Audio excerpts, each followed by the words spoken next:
باپ اور بیٹے اور روح القدس کے نام میں آمین۔ ہمارے لیے آج کی تلاوت سیموئیل نبی کی دوسری کتاب اس کے 18ویں اور 19ویں باب میں سے۔ اور ایسا ہوا کہ ابشالوم داؤد کے خادموں کو مل پڑا، اور ابشالوم ایک خچر پر سوار تھا، اور وہ خچر ایک بڑے گھنے بلوط کی شاخوں کے نیچے گھسا تو اس کا سر بلوط میں اٹکا، اور وہ آسمان اور زمین کے درمیان لٹک گیا، اور خچر اس کے نیچے سے نکل گیا۔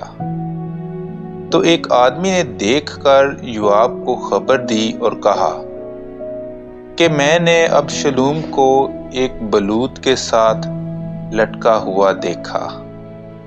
یوآب نے کہا، اس طرح میں تیرے سامنے دیر نہ کروں گا، لہٰذا اس نے 3 بھالے ہاتھ میں پکڑے اور ان سے ابشالوم کے دل کو چھیدا، اور ابھی وہ بلوط کے درمیان زندہ ہی تھا۔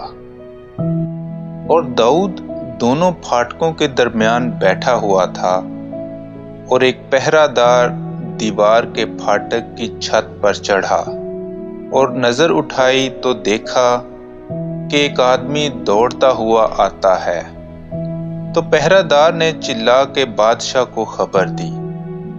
بادشاہ نے کہا، اگر وہ اکیلا ہے تو اس کے منہ میں کوئی خوشخبری ہے۔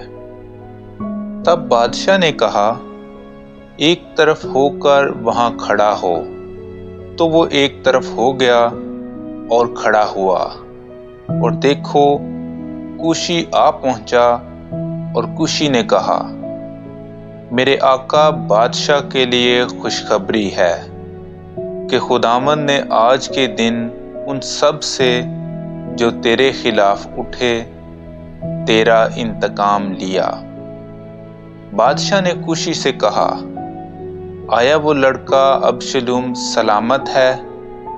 تو کوشی نے کہا کہ میرے آقا بادشاہ کے دشمن اور سب جو تیرے خلاف شرارت کرنے کے لیے اٹھیں اسی لڑکے کی طرح ہوں۔